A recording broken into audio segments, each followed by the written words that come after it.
Hi hello നമസ്തേ നമസ്കാരം. റോബിനാണ്. ഇന്ന് അഭിലാഷ് ജോഷിയുടെ സംവിധാനത്തിൽ ദുൽഖർ കേന്ദ്ര കഥാപാത്രമായി വന്ന കിങ് ഓഫ് കൊത്ത കണ്ട് വന്ന് റിവ്യൂ ഇടുകയാണ്. ആദ്യമായിട്ടാണ് സിനിമയിലെ റിവ്യൂ പറയുന്നതിന് മുമ്പ് ആദ്യമായിട്ടാണ് ഞാൻ എൻ്റെ ചാനലിൽ ഒരു മൂവി റിവ്യൂ ഇടുന്നത്. ഇനി ഇവിടെ നിന്ന് അങ്ങോട്ട് ഇടാൻ ആഗ്രഹിക്കുന്നുണ്ട്. നിങ്ങൾക്ക് ഇഷ്ടപ്പെടുകയാണെങ്കിൽ തീർച്ചയായിട്ടും സപ്പോർട്ട് ചെയ്യാം. നമുക്ക് സിനിമയിലേക്ക് വരാം. സിനിമ ഞാൻ ഫാൻ ഷോയാണ് കണ്ടത്. രാവിലെ 7 മണിക്ക് വടക്കാഞ്ചേരി താളം തിയേറ്ററിൽ. പടത്തിനെ കുറിച്ച് പറയുകയാണെങ്കിൽ ദുൽഖറിനെ നമ്മൾ ആദ്യമായിട്ട് കാണുന്നത് സെക്കൻഡ് ഷോ എന്ന മൂവിയിലായിരിക്കും. ആ സെക്കൻഡ് ഷോ എന്ന മൂവിയിലെ അദ്ദേഹത്തിൻ്റെ ഒരു ഗെറ്റപ്പ് ഉണ്ട്, അദ്ദേഹത്തിൻ്റെ ഒരു സ്വാഗ് ഉണ്ട്, അദ്ദേഹം സംസാരിക്കുന്ന ഒരു രീതിയുണ്ട്. അതൊക്കെ വീണ്ടും കാണാൻ പറ്റി എന്നൊരു പ്ലസ് പോയിന്റ്, എന്നൊരു സന്തോഷമുണ്ട്. അതുകൊണ്ട് തന്നെ ദുൽഖർ ഫാൻസിന് ഒത്തിരി ഇഷ്ടപ്പെടുന്ന രീതിയിലാണ് ദുൽഖറിനെ സ്ക്രീനിലേക്ക് പ്രസന്റ് ചെയ്തിരിക്കുന്നത്. അതെന്തായാലും എടുത്തു പറയേണ്ട ഒരു കാര്യം തന്നെയാണ്. കാരണം 1-2 സ്ഥലങ്ങളിൽ, അതിൽ കൂടുതൽ സ്ഥലങ്ങളിൽ കൈയടിക്കാനുള്ള വക അവിടെ നിറച്ചു വെച്ചിട്ടാണ് അവര് ദുൽഖറിനെ സ്ക്രീനിൽ കാണിച്ചിരിക്കുന്നത്. ആദ്യമേ തന്നെ ഒരു കാര്യം പറഞ്ഞോട്ടെ, പടത്തിന്റെ പ്രൊമോഷൻ സമയത്ത് അല്ലെങ്കിൽ പടത്തിനെ കുറിച്ചുള്ള റൂമറുകളൊക്കെ വന്ന് തുടങ്ങിയ സമയത്ത് നമ്മൾ കേട്ടിട്ടുള്ള ഒരുപാട് കാര്യങ്ങളാണ്. ഒരുപാട് പേര് ഇതിലെ ക്യാമിയോ റോളിൽ വരാൻ സാധ്യതയുണ്ട് എന്നുള്ളത്.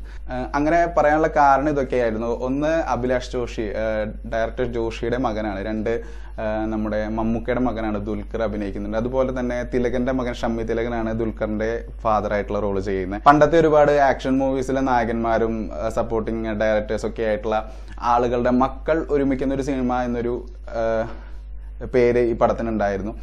അതുപോലെ തന്നെ ഇതിൽ പറഞ്ഞു കേട്ടൊരു പേരായിരുന്നു വിക്രമൻ മകൻ ധ്രുവ് വിക്രം, അല്ലെങ്കിൽ നമ്മുടെ സൂര്യ ഉണ്ടായിരിക്കും. അതുപോലെ അങ്ങനെ ഒരുപാട് പേര് ക്യാമിയോ റോളിൽ വരാൻ സാധ്യതയുണ്ട് എന്നുള്ളത് ഒരുപാട് സ്ഥലത്ത് കേട്ടിരുന്നു. അങ്ങനെ ഒരു ഹൈപ്പ് ഈ പടത്തിന് കിട്ടിയിട്ടുണ്ടായിരുന്നു. പക്ഷേ പടം കണ്ടു കഴിഞ്ഞാൽ ഞാൻ പറയട്ടെ, ഇതിൽ ആരും തന്നെ അങ്ങനെ ഒരു ക്യാമിയോ റോളിൽ വരുന്നില്ല. പടം അതിനു മുമ്പ് ഇപ്പോഴത്തെ മലയാള സിനിമയിൽ അല്ലെങ്കിൽ തമിഴ് സിനിമയിലൊക്കെയാണ് കണ്ടുവരുന്നത് ഇത്തരത്തിലുള്ള ഒരു ക്യാമിയോ റോളിൽ ഒരു ലെജൻഡറി ആക്ടറിനെയോ അല്ലെങ്കിൽ മറ്റേതെങ്കിലും ഇൻഡസ്ട്രിയിലെ ഒരു വലിയ ആക്ടറിനെയോ കൊണ്ടുവന്നിട്ട് ഒരു 10 മിനിറ്റോ അല്ലെങ്കിൽ ഒരു 5 മിനിറ്റോ 6 മിനിറ്റോ കാണിച്ചു കഴിഞ്ഞ് കഴിഞ്ഞാൽ അവിടെ കിട്ടുന്ന ഒരു കൈയടിയുണ്ട്. അത് ആ പടത്തിന് ഒരു ഭയങ്കര മൈലേജ് കൊടുക്കുന്നുണ്ട്. അത്തരത്തിലുള്ള ഒരു ട്രിക്ക് ഉപയോഗിച്ചിട്ട് ഒരുപാട് സിനിമകൾ, 2, 3, 4 സിനിമകൾ ഇപ്പോൾ കഴിഞ്ഞ കുറച്ച് നാളുകളായിട്ട് വന്നിട്ടുണ്ട്. പക്ഷെ അത്തരത്തിലൊരു ക്യാമിയോ റോളോ അല്ലെങ്കിൽ അങ്ങനെയുള്ള ഒരു ഹീറോസും കാണിക്കാനോ ഒരു നടനും ഈ പടത്തിലില്ല എന്ന് തന്നെ പറയട്ടെ. കൊത്ത എന്ന് പറയുന്ന നാട്ടിൽ ഒരാളെ തല്ലിക്കൊന്നാൽ പോലും ചോദിക്കാൻ വരാത്ത ഒരു രാജ്യം. അതുപോലെ തന്നെ ഗാന്ധിഗ്രാമം. ഈ 2 ഗ്രാമത്തിലുള്ള 2 സ്ഥലത്തുള്ളവർ തമ്മിലുള്ള ഒരു ഫൈറ്റാണ് പടത്തിന്റെ തുടക്കത്തിൽ കാണിക്കുന്നത്. പിന്നീട് പോകുന്തോറും പല ഒറ്റിക്കൊടുക്കലുകളും അതുപോലെ തന്നെ പല ചോരക്കളികളും ഒക്കെ ആയിട്ട് കഥ മുന്നോട്ട് പോകുന്നുണ്ട്. മറ്റൊരു പോസിറ്റീവ് എന്ന് എനിക്ക് പറയാൻ തോന്നുന്നത് പടത്തിന്റെ സിനിമാറ്റോഗ്രഫിയാണ്. അതൊരു ഫുട്ബോളിന്റെ സീക്വൻസ് ഒക്കെ വരുന്നുണ്ട്.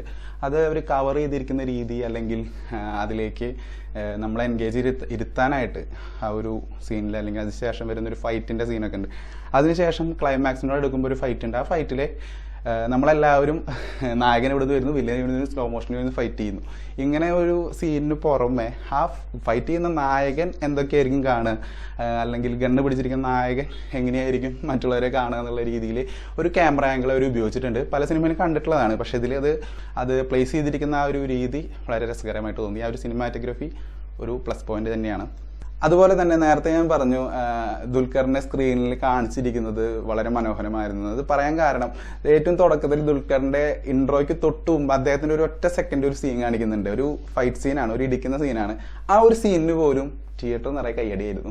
അത്തരത്തിൽ അദ്ദേഹം വരുന്നതിന് മുമ്പ് ഇപ്പൊ വരും എന്നുള്ള നമുക്ക് ആ ഒരു ഇൻട്രസ്റ്റ് വരുമല്ലോ. ആ വരുന്നതിന് മുമ്പ് ഉള്ള സീനുകൾ അദ്ദേഹത്തെ BGM ആണെങ്കിലും അങ്ങനെയുള്ള കാര്യങ്ങളിലൂടെ കാണിച്ചു കൊണ്ടുവന്ന് സ്ക്രീനിൽ കൊണ്ടുവന്ന് നിർത്തുന്നത് വരെയുള്ള കാര്യങ്ങൾ സത്യം പറഞ്ഞാൽ ദുൽഖർ ഫാനിന് വലിയൊരു ട്രീറ്റ് തന്നെയാണ്. ഇനി അടുത്തൊരു പ്ലസ് പോയിന്റ് നമുക്ക് പറയാനുള്ളത്, ഈ കഥ നടക്കുന്നത് 1996 കാലഘട്ടത്തിലാണ്. അതിന്റെ ഒരു പാസ്റ്റും കൂടി ഉണ്ട്, 1986. ഈ ഒരു 10 വർഷത്തെ ഗ്യാപ്പിൽ, അല്ലെങ്കിൽ ആ 2 വർഷങ്ങളായിട്ട് നടക്കുന്ന കാര്യങ്ങളാണ് സിനിമയിൽ കാണിച്ചിരിക്കുന്നത്. ആ സിനിമയിലെ ആ സമയങ്ങളിൽ ഉണ്ടായിരുന്ന നമ്മൾ കണ്ടിട്ടുള്ള ബ്രാൻഡുകളാണെങ്കിലും കടകളുടെ ഒരു സെറ്റ് വർക്ക് ആണെങ്കിലും എന്ത് തന്നെയാണെങ്കിലും വളരെ ഡീറ്റെയിൽ ആയിട്ട് അവരത് കാണിക്കാൻ ശ്രമിച്ചിട്ടുണ്ട്. അതായത് പോലീസ് സ്റ്റേഷനിൽ പോലീസ് ഉപയോഗിക്കുന്ന ഒരു പേന വരെ അന്ന് ഉപയോഗിച്ചിരുന്ന ഒരു നീലയും വെള്ളയും കളറുള്ള ഒരു പേന ഉണ്ടായിരുന്നു. ആ പേന വരെ അത്രയും ഡീറ്റെയിൽഡ് ആയിട്ട് അവർ കാണിക്കാൻ ശ്രമിച്ചിട്ടുണ്ട്. ഇത്രയൊക്കെയാണ് മെയിനായിട്ട് പടത്തിന്റെ ഒരു പോസിറ്റീവ് എന്ന് പറയാൻ എനിക്ക് തോന്നിയത്. ഇനി നെഗറ്റീവ് എന്ന് ഞാൻ പറയുന്നില്ല, കാരണം നെഗറ്റീവ് പറയാനായിട്ട് പടത്തിനെ അത്രയധികം ഡീറ്റെയിൽ ആയിട്ട് കണ്ട് അതിനെ റിവ്യൂ ചെയ്യാനുള്ള ഒരു കഴിവൊന്നും എനിക്കില്ല. പക്ഷെ ആസ് എ പ്രേക്ഷകൻ, ഒരു സാധാരണ കാണുന്ന ഒരാൾ എന്ന നിലയിൽ പറയുകയാണെങ്കിൽ ഒന്നാമത്തെ കാര്യം പടത്തിന്റെ ലെങ്ത് ആണ്. ഏകദേശം ഒരു 3 മണിക്കൂറിന് എടുത്ത പടമുണ്ട്. ഇടയ്ക്ക് എപ്പോഴോ ഫസ്റ്റ് ഹാഫ് നമുക്ക് സാധാരണ ഒരു മൂവി ഒരു സിനിമയുടെ പാറ്റേൺ കണ്ടു കഴിഞ്ഞാൽ ഇന്റർവെൽ ബ്ലോക്ക് വരെ നമ്മളെ പിടിച്ചിരുത്തുന്ന എന്തെങ്കിലുമൊക്കെ ഉണ്ടായിരിക്കും. അതിനുശേഷം ഇന്റർവെൽ തൊട്ട് പടത്തിന്റെ ക്ലൈമാക്സ് വരെ ചെറിയൊരു ലാഗ് അടിപ്പിക്കും.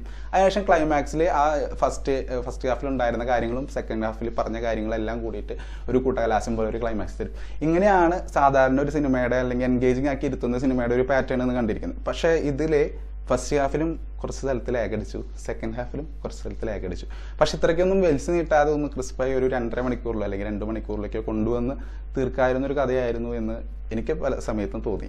രണ്ടാമത്തെ ഒരു കാര്യം പറഞ്ഞോട്ടെ, നമുക്ക് ഏതൊരു സിനിമയാണെങ്കിലും ആ സിനിമയുടെ സീൻസ് ആണെങ്കിലും ഡയലോഗ്സ് ആണെങ്കിലും സ്ക്രീനിൽ വരുന്ന ആക്ടേഴ്സ് ആണെങ്കിലും അവരുടെ ആ ഒരു സ്വാഗ് ആണെങ്കിലും എന്ത് തന്നെയാണെങ്കിലും നമ്മളെ കൂടുതൽ അട്രാക്ട് ചെയ്യിക്കാനായിട്ട് അത് കാരണമാകുന്നത് അതിൻ്റെ BGM ആയിരിക്കും. ഈ പടത്തിലും നല്ല BGMs ഉണ്ട്. നമ്മൾ പടം ഇറങ്ങുന്നതിന് മുമ്പ് പല സ്ഥലത്തായിട്ട് കേട്ട BGM തന്നെയാണ് പടത്തിലുടനീളം അവർ ഉപയോഗിച്ചിരിക്കുന്നത്. അതിൻ്റെ പല വേർഷൻസ് ഉപയോഗിച്ചിട്ടുണ്ട്. ക്ലൈമാക്സിൽ അതിൻ്റെ ഒരു ഡിഫറെൻറ്റ് വേർഷൻ ഉപയോഗിക്കുന്നുണ്ട്. ഫൈറ്റിൻ്റെ ഇടയിലായിട്ടൊരു വേർഷൻ ഉപയോഗിക്കുന്നുണ്ട്. പക്ഷെ ഇതിൽ കവിഞ്ഞ് നമ്മളതിനെ ആ സ്ക്രീനിലേക്ക് കഥയിലേക്ക് ആകർഷിക്കുന്ന തരത്തിലുള്ളൊരു BGM പടത്തിന് ഇല്ല എന്ന് തന്നെയാണ് എനിക്ക് തോന്നിയത്.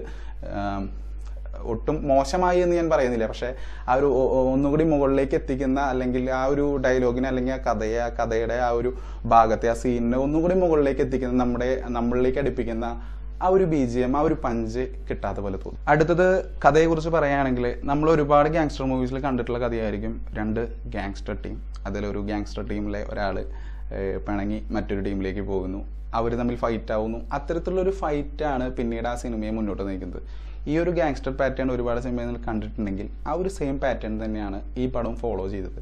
പിന്നെ ഫാമിലി ഓഡിയൻസിനെ എൻഗേജ് ചെയ്തിരുത്താനാണോ എന്തിനാണെന്ന് അറിയില്ല. ഇൻട്രോവിന് ശേഷം പടത്തിൽ ഒരുപാട് ഫാമിലി സെൻറ്റിമെൻ്റൽ ഒക്കെ കൊണ്ടുവരാൻ ശ്രമിച്ചിട്ടുണ്ട്. പക്ഷേ അതൊരു എത്രത്തോളം വർക്കൗട്ട് ആയെന്ന് ചോദിച്ചാൽ എനിക്കെന്തോ അതത്ര പൂർണ്ണമായിട്ടും വർക്കൗട്ടായി തോന്നിയില്ല. പിന്നെ കഥയിൽ കോമഡി പാർട്ടായിട്ട് നോക്കുകയാണെങ്കിൽ നമ്മുടെ ചെമ്പ വിനോദ് അവതരിപ്പിച്ചിരിക്കുന്ന ആ ഒരു ക്യാരക്ടർ ഒരു മുറിയൻ ഇംഗ്ലീഷും കാര്യങ്ങളൊക്കെ സംസാരിക്കുന്നുണ്ട്. അതും അങ്ങനെ 1-2 കോമഡി പാർട്ട് മാത്രമേ പടത്തിൽ നമുക്ക് ചിരിപ്പിക്കാനായിട്ടുള്ളൂ. ബാക്കിയെല്ലാം നേരത്തെ പറഞ്ഞ പോലെ കംപ്ലീറ്റ് ചോരക്കളികൾ തന്നെയാണ്. ഇത്രയൊക്കെയാണ് മെയിനായിട്ട് കിങ് ഓഫ് കൊത്തയെ കുറിച്ച് പറയാനുള്ളത്. എത്രത്തോളം എന്നെ തൃപ്തിപ്പെടുത്തി എന്ന് ചോദിച്ചാൽ ഞാൻ പോയത് സുഹൃത്തുക്കളൊക്കെ കൂടിയിട്ടാണ്. അതിൽ ദുൽഖർ ഫാൻസ് ഉണ്ടായിരുന്നു, തിയേറ്ററിലും ദുൽഖർ ഫാൻസ് ഉണ്ടായിരുന്നു. അവരേനെ പിടിച്ചിരുത്തുന്ന ഒരുപാട് എലമെന്റ്സ് ഉണ്ട്. അതൊഴിച്ചാൽ ഒരു പുതിയൊരു കഥ നമുക്ക് തരിക അല്ലെങ്കിൽ പുതിയൊരു കാഴ്ച, പുതിയൊരു മെത്തേഡ് ഓഫ് മേക്കിംഗ്, അത്തരത്തിലുള്ള കാര്യങ്ങളൊന്നും എക്സ്പെക്ട് ചെയ്തതിനനുസരിച്ച് കിട്ടിയില്ല എന്ന് തന്നെ വേണമെങ്കിൽ പറയാം. പക്ഷേ പടം ഒരു ഓക്കെ വാച്ചിങ് മൂവിയാണ്. നമുക്ക് ഒരു 3 മണിക്കൂർ ലെങ്ത് ഉണ്ടെങ്കിലും കണ്ടിരിക്കാവുന്ന ഒരു മൂവി തന്നെയാണ്.